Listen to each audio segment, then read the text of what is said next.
Hey, everybody, welcome to Experience This show number 5.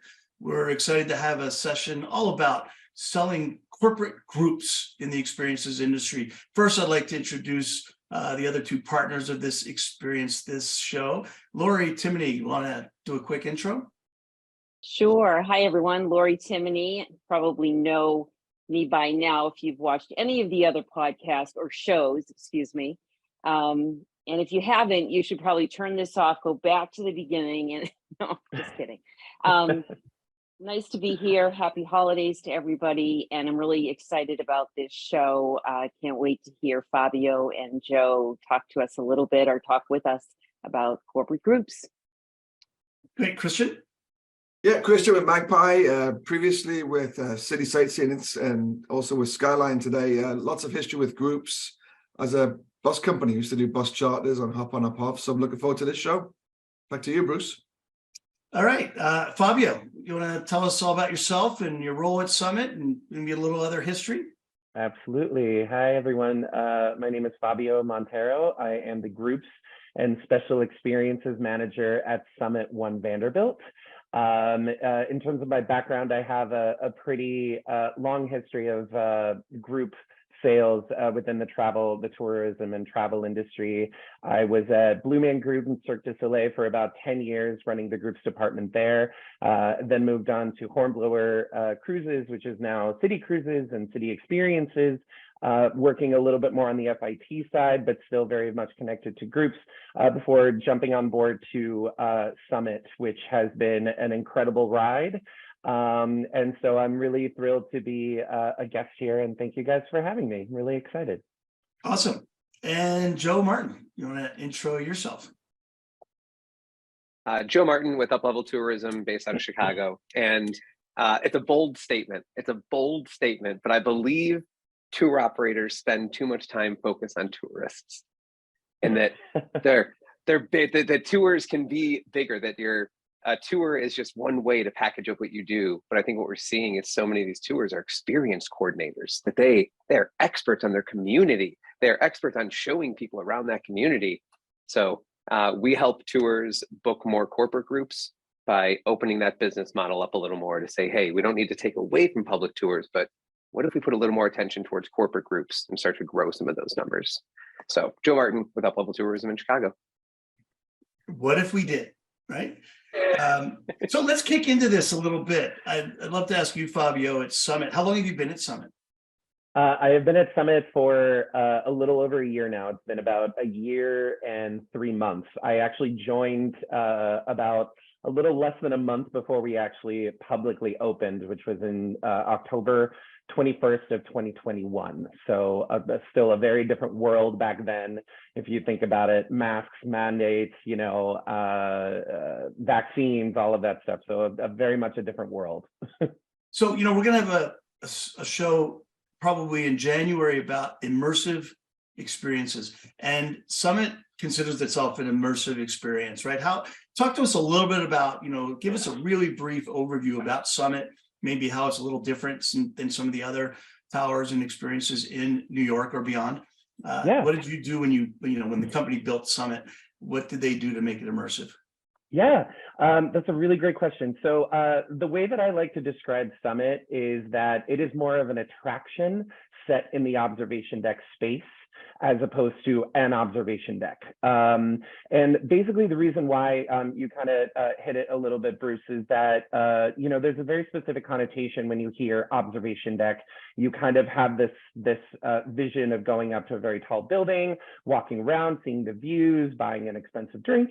And then, 10, 15 minutes in, you're kind of like, okay, I've kind of seen everything I needed to see and everything. And so the concept behind Summit really was to completely disrupt that concept. And so what we did is we partnered with a local artist from Queens, whose name is Kenzo Digital. He is a very well-known large-scale installation artist. He has worked with Nike, with Beyonce, with a lot of very high-profile people. And so we basically contracted him to create this brainchild that is Summit, which consists of 3 different levels different rooms of fully immersive experiences, but very much set with New York City as the backdrop and not the foreground.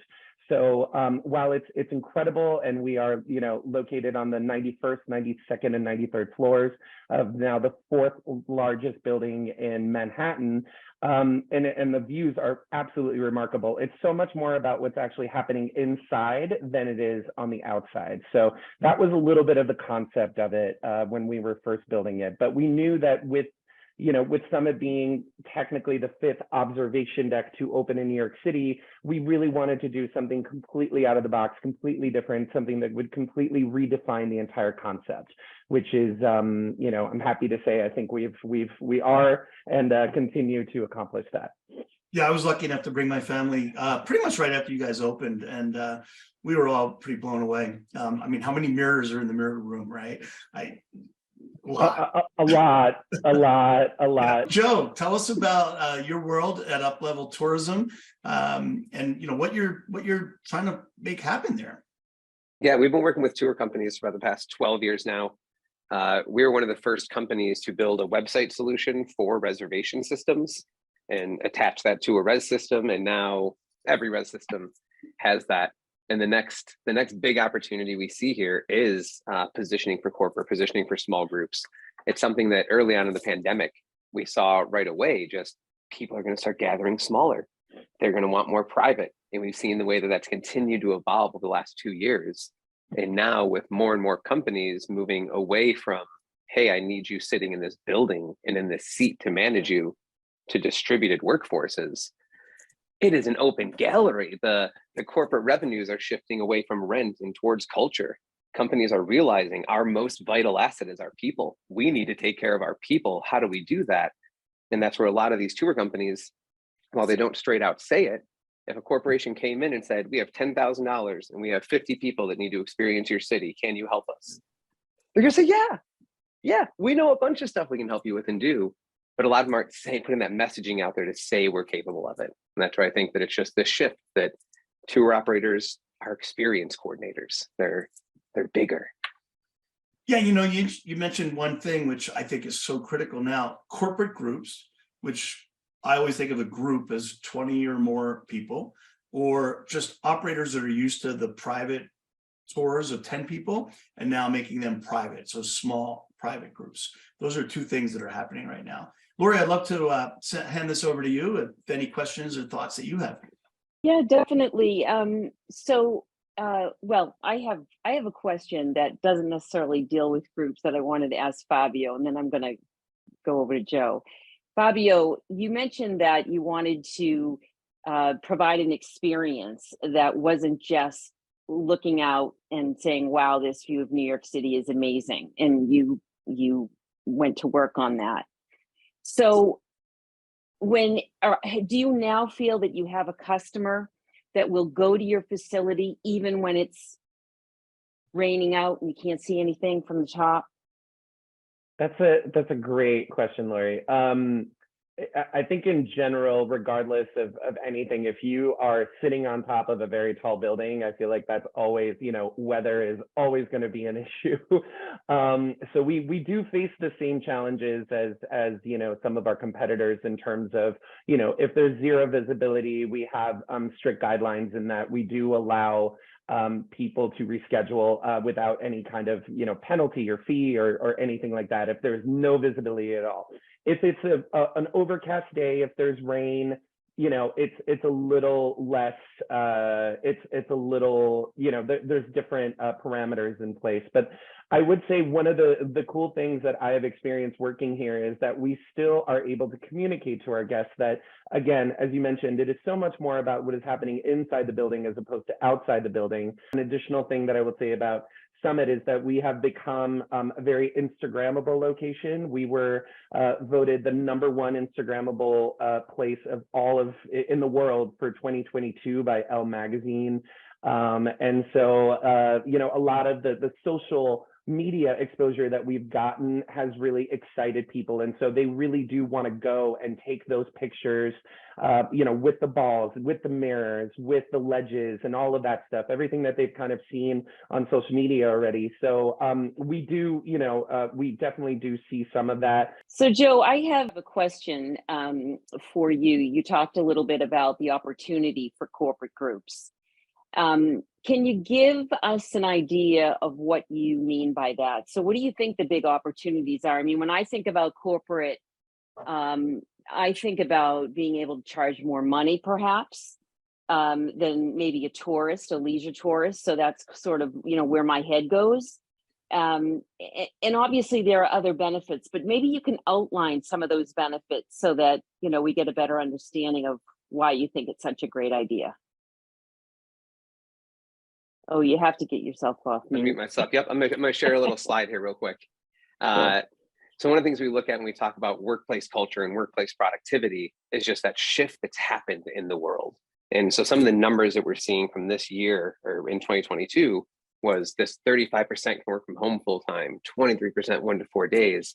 But then this last stat in this third column about that isolation. And that's where I think what's happening is that tour companies aren't fighting for a customer. You're not fighting for a tourist against someone else. You're just positioning your company to say, hey, we do that thing you need, because all of these companies are looking at this. How do I bring my team together? How do I build that culture a little bit more? And so just positioning to be that opportunity for them, I think is what's going to be so big. And then, as you mentioned, Lori, from there, getting into pricing, what's the real value that you're getting out of this? That we have some tours that just price on value of here's more stops, here's more things. But what if we threw a photographer in there? What if at the end of your corporate group, you had a cool 30-second video that's going to be a part of this package? So lots of opportunity in there.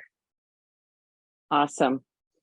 So Bruce, I know you wanted to jump in here with a little bit on dynamic pricing. I know we were talking earlier about just Summit and what the opportunity there might be. Do you want to tee that up? Yeah, I was just after Fabio was talking about, and you asked him about, well, what if it's cloudy? What if there's not great visibility?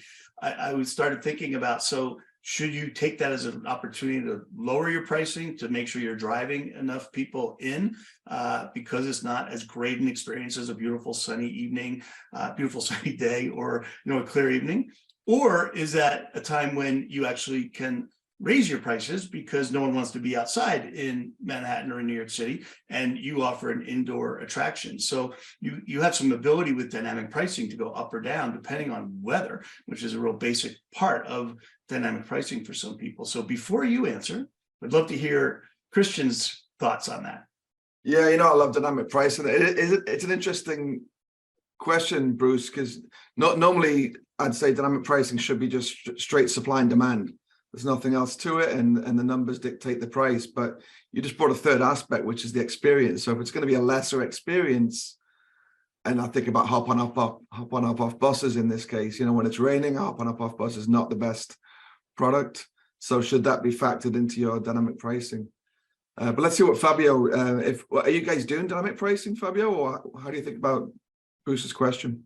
Yeah, no, it's a great question. We're not doing dynamic pricing as of yet, just because we've been open for a little over a year at this point. So we're still kind of getting the data, really analyzing a year's worth of in full operation mode before we really start to strategize in a different way. So we're kind of, we're still in this kind of brand building mode, getting, getting the brand name out there, really supplying as much demand that we have, which thankfully at the moment is a little overwhelming at times with the slim sales team. So, but the dynamic pricing is in constant conversation for us. It's just we're not at that step where we're gonna enact it quite yet. Yeah, it makes sense. Hey, Joe. If you're advising a company, a tour company in New York that has to compete with Summit, Empire State Building, the Hornblower tours around the Statue of Liberty, et cetera, et cetera, et cetera, but they want to get into corporate sales in New York, what are some of the key things you might talk to them about? The two big things is, number one, we need to define who we're actually trying to win. A lot of people talk about we're trying to go after corporate guests, but I need to know it's the 42-year-old director of HR named Kathy that's the one you're actually going to interact with. And when we do that, we can start to understand, what does Kathy actually struggle with, and how does our experience help her solve her problem?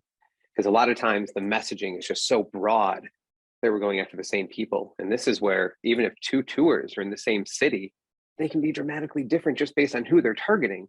One may be targeting the 65-year-olds, the other one's targeting 26-year-olds. And so that messaging is going to be different. So the first step for anyone, let's figure out one person to win all the way through with Kathy. How do we find her? How do we talk to her? What do we email her afterwards? How do we get her to refer more people? How do I get her to come back again with more friends? We need to figure that out for one whole person. And then the second step is just that I need a page for corporate tours. I need somewhere on your site that has a conversation specifically with corporate groups that says, here is why we are amazing for your corporate group. I can't just have a bullet point that says we do private groups and corporate tours is right next to bachelor and bachelorette parties. I need to treat those higher ticket people with just a more personalized conversation. And those would be the two big things to get you started. Joe, can we get your view on dynamic pricing? I know you always like to talk on this topic. Oh, it does, because it's value. This is where so it's been over 20 years of working in sales and marketing and websites. And as I've whittled all of that down to figure out what really makes a difference, it's the messaging. If my messaging sells your experience as fast and cheap, they expect a fast and cheap tour. If I position that messaging as quality and nothing but quality, I can expect a different price for it. That it's different in the way we position it, the way we message it. That if I were to say, Christian, do you want to spend $50 on a cheeseburger? You'd say, hell no. I can go down the street, I can get a cheeseburger for $5. Why would I spend 50?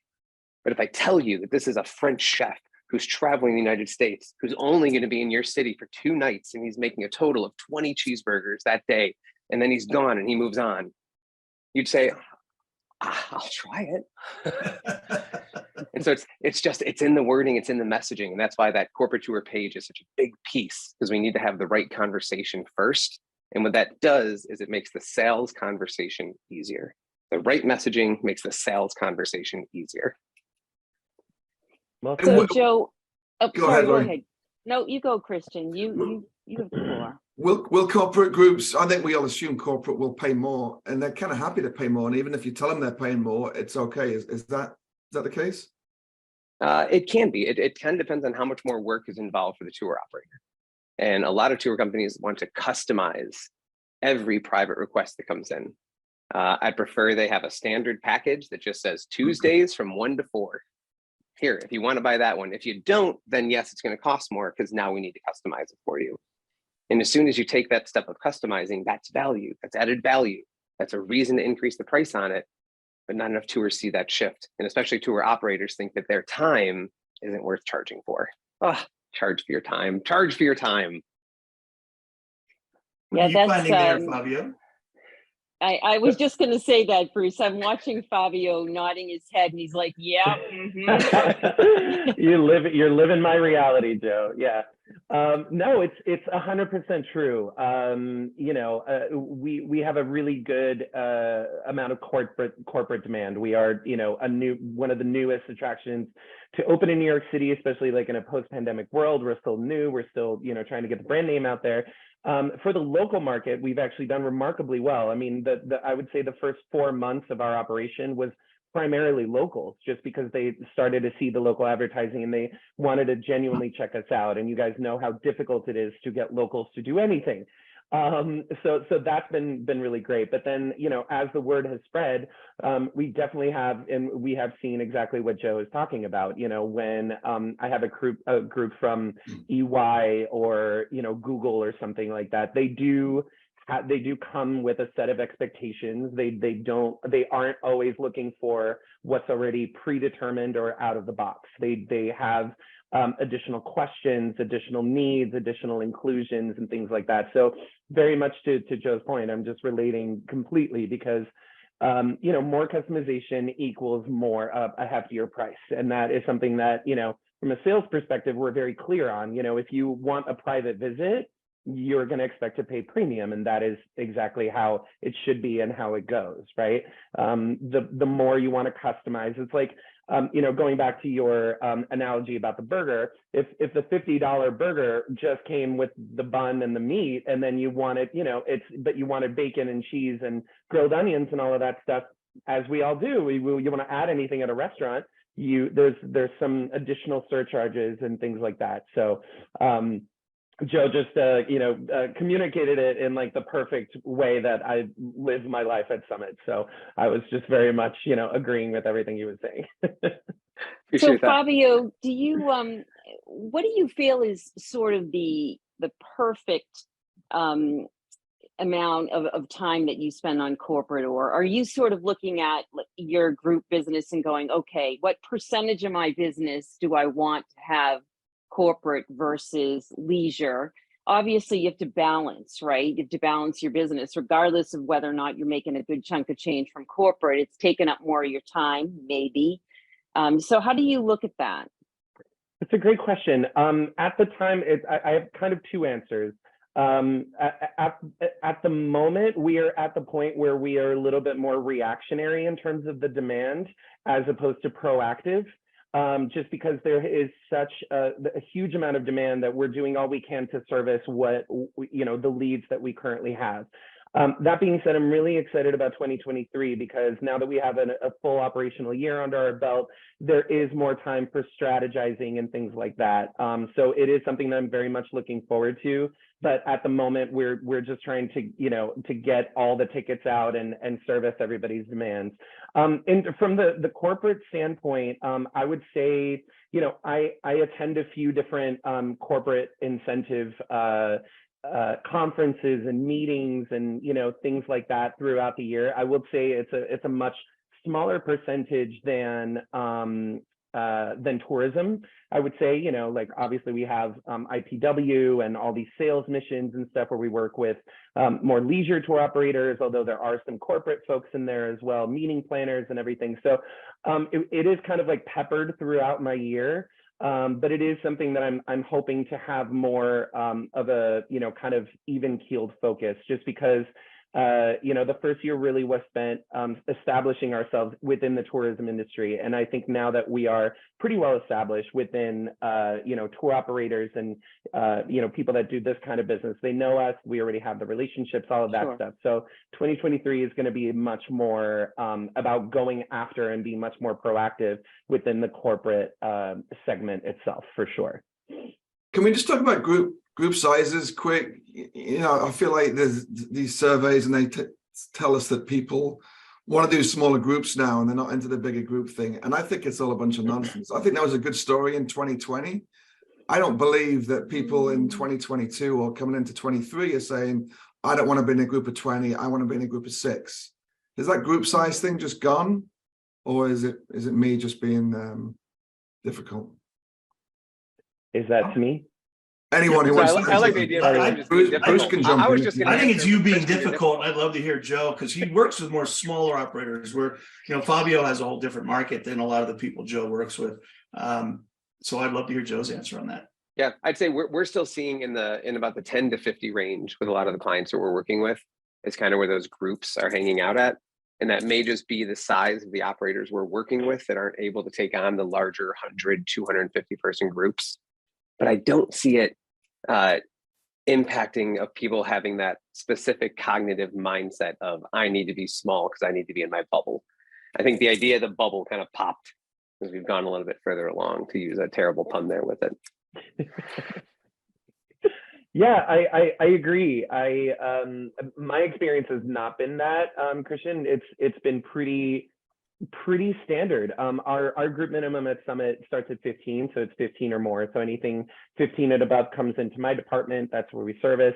We make a few exceptions a little bit here and there, but very few and far between. But I would say that generally, from an average in terms of group size, if I had to throw out a number, I'd probably say is probably within the 50s for us, in terms of the demand and the kind of groups we've been getting. We do get smaller groups. But they're not usually like in the corporate field. I would say that they're more on the leisure side or things like that.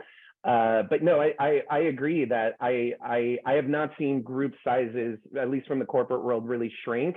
You know, depending on what meetings are happening and stuff, if they have an annual meeting, we can get up to, you know, 200, 400. We have a group that's coming from Japan next year that they're doing a conference, and they have 1,200 people. So, you know, I think it's very, you know, I agree with you that that instinct, at least from my experience at Summit, has been very much, you know, as if the pandemic never happened in terms of group size.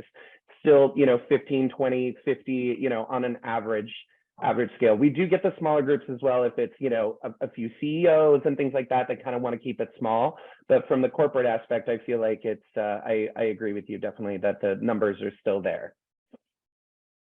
Okay, Bruce, I'm calling the group size reduction post-COVID thing officially over.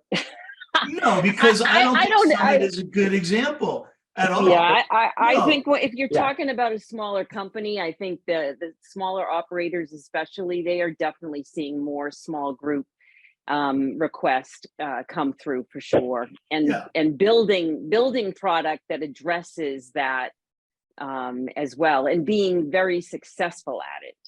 But So that I was- think it's a But that was the different trend. ball of wax here. But that was the trend before. My argument is that COVID didn't make any. COVID did for 2 years, but now It did. that's always the trend. It did it for a little bit, and now that it's back, but I still think what we're going to see, Lori, we touched on a little bit there, the product side, that reservation systems now need to keep up, and they need to start helping tour operators book more corporate groups for their The platforms. res side and the distribution, right? Like if I have a tour for 6 people that I'm offering, I can't sell that on the OTAs right now. They don't, you know, my price is $100 a person. They're not going to sell a $600 price. So that's a huge gap in trying to sell small groups. And I do think, Christian, this is going to continue because a lot of tour operators realize they can make more money selling private groups. It started with COVID and it's going to continue. That's just my opinion against your opinion, and we'll have to check it in a year. Give me I'm the not year to get the arguing- data. I'll get the data. You're gonna get the data would for be us, better. and we'll bring you back. I'm not arguing the general trend, Bruce. I'm arguing that people don't think about smaller groups because of COVID anymore. I think smaller groups in general in the industry will continue to grow and be the focus. I actually will agree with you on that for sure. Yeah, one of the things Fabio, it was so small that Fabio kind of just slipped in there, but a lot of tour operators don't do, as Fabio said, if it's 15 people minimum, then it comes to me. And I think that's really important for a lot of tour operators to start looking at as well, of what is the minimum that I need to actually do these groups for them to be profitable. And don't do the 6-person groups. Just put it out there and say, we have a 15-person minimum, and the customer is going to find 5 more people if they only have 10. Absolutely. I will say one of the things that we have done too, in terms of kind of responding to the smaller group thing, and especially from like a private, not a private perspective, more of an elevated experience, is we do have kind of our quote unquote VIP experience that we created, which is called the 1401 experience. 1401 because that's the amount of feet from, you know, street level all the way to the top of Summit. It's 1401 feet. So that's where the experience is named off of. But the cool thing is that the experience itself is one price, but up to 6 people. And the experience itself doesn't change. Some of the things that are included are ultimate tickets. So you get, you know, a drink, you get Ascent, which is the glass elevator, the exterior glass elevator. You get a private ride on there. And then you get an ambassador as well. One of our guest experience ambassadors kind of does a tour and kind of, you know, creates the experience around what people want. There's fast pass access as well. So there's a few, you know, specific things built in, but we do have that product serviceable to smaller groups as well. Perfect for corporate. We sell most of them to corporate just because it's exactly what they're looking for. They don't want to wait. They want to be escorted around the property. Sometimes they want a tour. Sometimes they want the details. Sometimes they don't want anything, which is totally fine. So that is something that we, you know, we customize per person. But I think having, you know, kind of a middle of the road product also, at least in terms from a numbers perspective, that, you know, our groups start at 15, but if you wanted to do something special that is, you know, that is high value, but for smaller amount of people, there's that possibility as well. So we've been very successful with that program as well. Do you have a VIP sales person or department? Hello. That's you. So That's me. even if it's only 5 or 10 people, like they say VIP, like someone can figure out this is a VIP sale. I want to go back to one comment that you made, Fabio. You have enough supply to support your demand right now. You're in a great position for that. But you said I just work off of the leads that I have. Very few people have enough leads to be in their pipeline to continue to support whatever group business they want. You have so much supply you can. Joe, you work with a lot of smaller operators who don't know how to get those leads. So what do you tell them? Like, what is, other than, okay, you're telling them build a website that's focused on corporate, make it beautiful, use the right words, but first you got to bring them in. So what's your advice to companies looking how to grow their pipeline of leads for group sales? Oh, we'll start with me here. Yeah, this is I'm gonna take over this screen again. Okay. To do exactly that, you're going to go to the UpLevel blog and find our beautiful little post called Where to Find More Corporate Groups. And inside of here, we've listed a bunch of different ways, from hosting webinars to engaging on LinkedIn. This one, perhaps one of my favorite as we get towards the bottom here, getting listed in top 10 blogs. Go look and see who's already writing about the corporate things to do in your area. We don't need to worry about writing a blog that ranks above them. Let's just reach out to who are already ranking and say, can we get on your list? And most of the times they're going to say, pay us this amount of money because they know what they have. They put themselves there on purpose. But if it's worth the investment to get on that list to get more leads that way, look at that. And then this is the other big one, keeping in touch with past groups. Just reach out. I need you to have an email list. I need you to be emailing those people that already came. I need you to be reaching back out and just asking, do you have anyone else that might also enjoy our experience? Like, we're getting back to some basic sales 101 tactics here to just get some of these people in, that it doesn't always need to be these big, fancy, glamorous, giant advertising campaigns that, again, are targeted at everyone. Let's just focus on who we really want to get. We probably only need 10 corporate groups to come in. And then I'm going to capture the email addresses of all 40 people in each of those groups, which gives me 400 people. Let me then email those people, telling them about the next referral. We can start small and use email to snowball that thing. Yeah, Big answer. Joe, I don't Exhausted. know what you, I don't know what you think of this, but one of the things that I found in working with smaller, like real small operators is just the whole thing around grassroots marketing, right? Really getting out there, getting your Chamber of Commerce, your Convention and Visitors Bureau, local hotels. I mean, if you're small, a lot of times I found that was really all that was needed in a lot of ways. And I wonder what you think about that. Do you feel like that's kind of spinning your wheels, or do you feel like that can be helpful, successful? There's a big piece that I think every business needs, and especially on the tour operator side, and it's this. It's the customer journey of what are the steps that someone is taking to become a customer with my company. And I need every step of what happens, because between each step is some kind of conversion percentage that I need to look at what's happening. And so, Lori, it'd be looking at seeing posts online and seeing where else are we spending our efforts to acquire more people. So they saw a post, we're running Facebook ads, we're sending out emails, we're reaching out to people directly through LinkedIn. All of those would be here on that left side of kind of ways to get them in the funnel, and then looking at which ways are the most effective from there. But it's going to start with testing, having that list, and starting to do some of that initial outreach. Terrific. And he brought visuals. I know this. I'm love impressed. it. I am impressed. I love it. I really am. Anyone else have anything on this topic? Otherwise, we have one other mini segment we wanna kick into here. Anyone else? Any questions, thoughts, ideas? I'll just say, when I used to, because we used to do a lot of bus charters, Bruce, and when we were on it and when we responded to these groups really quickly, really efficiently, the win rate was it was crazy. Most companies are not doing a good job of this, and they'll sit on these leads for 2, 3, 4 days. The company that jumps on these things within the hour and responds and gets something out, it's pretty easy to close a lot of these things if you're one company that's on it. That's a really good point. That's Christian. so true. Yeah. And I just wanted to piggyback on what Joe said too, in terms of emailing past groups and staying in contact. It really does seem like it's such like a 101 thing, but I like from experience, it is some of the most effective things you could ever do. It really is. At Blue Man, we had a high repeat rate because of that, you know, and if you show your proactivity to the client, you're like, you know, we saw that you came last year, we know you had a great time, we'd love to have you again. They feel engaged, they feel like you are paying attention to them, you know. And as Christian mentioned as well, in terms of the leads, you know, we have a wonderful coordinator that, you know, her main job is to answer every single lead that comes in as fast as possible, and that's, you know, half of our success is right there, because we don't sit on it, as Christian said, because immediacy, you know, garners attention.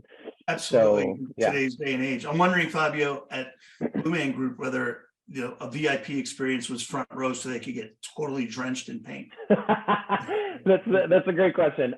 We didn't quite have we did have a little bit of a VIP experience, but that did include that option.